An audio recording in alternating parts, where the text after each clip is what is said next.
Hey there, adventurers! If you're enjoying the content, make sure to hit that subscribe button and join our amazing community. Don't forget to leave a like if this story hooked you, and be sure to activate the bell so you never miss a new episode. Thanks for watching, and let's keep exploring together. The sun was still low in the sky when Ethan closed the trunk of his car with a satisfying thud. He scanned the street, watching as his friends gathered one by one, bags slung over their shoulders, anticipation crackling in the air. Silverwood Lake, their promised escape, was all they had talked about for months, a chance to disconnect from the daily grind, to leave the noise of the city behind. Ethan was the mastermind behind the trip. His gaze lingered on the map spread out across the car's dashboard, the route traced in red ink leading to a remote dot in northern Minnesota. He had spent hours poring over it, selecting the perfect cabin, an isolated one tucked away from the world. A little too isolated, Samantha had remarked when she first saw it, but Ethan had brushed off her concerns. The wilderness, the lake, and the cabin were perfect. It was a retreat for the soul. Rachel arrived next, punctual as always. Her practical nature made her the glue of the group, keeping their plans grounded in reality. She tossed her bag into the trunk with a nod, eyes scanning the group. "Are we missing anyone?" she asked, glancing at her phone. "Mark and Jake," Ethan replied. "They're probably grabbing snacks." Right on cue, a distant laugh reached their ears, followed by the unmistakable sound of Jake's old motorcycle sputtering to a stop. Mark hopped off the back, grinning like a kid who had never grown up. The jokester of the group, Mark could never resist a chance to tease. "Ready for the great wilderness?" he asked with a smirk. "Or should we call it off before Ethan gets us all lost in the woods?" Ethan rolled his eyes but smiled. The banter was part of their dynamic, the teasing always in good fun. But beneath the surface, there was history, complex and layered. Samantha, who stood quietly beside Rachel, offered only a thin smile. She had always been the cautious one, her instincts sharp. And something about this trip hadn't sat right with her from the beginning. But they were going. The trip had been decided, the plan set, and nothing could change that now. As they pulled out of the driveway and onto the open road, the morning sun began to rise, casting a soft glow across the landscape.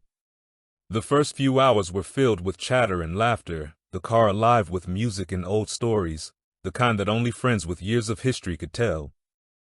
The miles flew by as the city skyline disappeared in the rearview mirror, replaced by winding highways and open fields.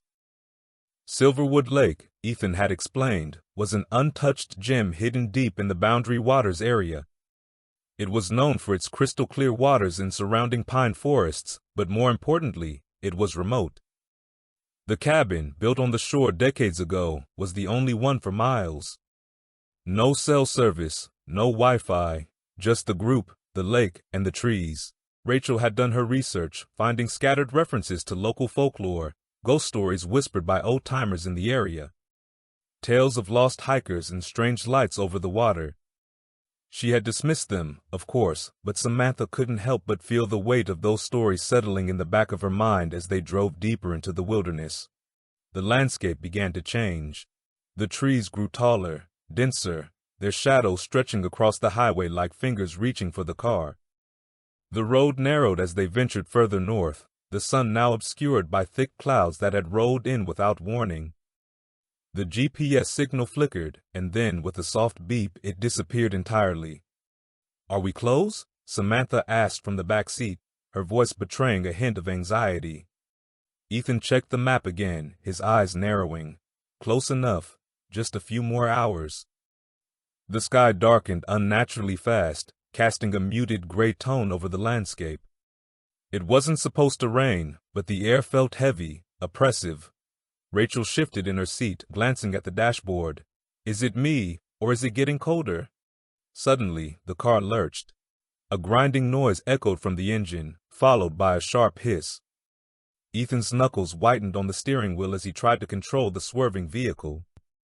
"Damn it," he muttered under his breath, pulling over to the shoulder of the desolate road. The engine sputtered and died. Silence. The group sat motionless for a moment, the sudden quiet unnerving after hours of noise and movement. Rachel was the first to speak. "What just happened?" Ethan opened the door and stepped out, followed by Jake. Mark stayed inside, tapping away on his phone, a futile gesture with no signal. "Probably just overheated," Jake said, but his voice lacked confidence. The two men circled the car, popping the hood, staring down at the engine with identical frowns. "Great," Mark groaned from the back seat. "We're stranded in the middle of nowhere. I knew this was a bad idea." "Relax," Ethan shot back, though the tension in his voice was clear. "It's nothing serious. We'll be back on the road soon." As if on cue, a low rumble echoed in the distance, the sound of an engine. A beat-up old truck rolled into view, its headlights cutting through the growing dusk. It slowed as it approached. The driver, a man in his 60s, with a face weathered by time and wilderness, peering out from beneath a wide-brimmed hat. His eyes met Ethan's for a moment, cold and calculating. He didn't smile. "Need help?" the man asked, though his tone suggested anything but kindness. Ethan waved him off, uneasy under the man's gaze. "We're good. Just a minor problem." The man lingered for a moment longer than necessary, his gaze sweeping over each of them as if sizing them up. Then, without another word, he drove off, leaving only the sound of his engine fading into the distance. After what felt like an eternity, Ethan and Jake managed to get the car started again, though the engine whined in protest. Back on the road, the group's earlier cheerfulness had vanished, replaced by a growing unease. The clouds hung lower, almost pressing down on the landscape, and the trees seemed to close in on either side of the road. "Did anyone else get a weird vibe from that guy?" Samantha asked, her voice barely above a whisper. Mark laughed, but it was hollow. "Weird vibe? It's the middle of nowhere. Everyone here's probably a little weird." But no one laughed with him. The tension was thick, almost tangible, as they continued driving deeper into the wilderness, each mile pulling them further from the safety of civilization.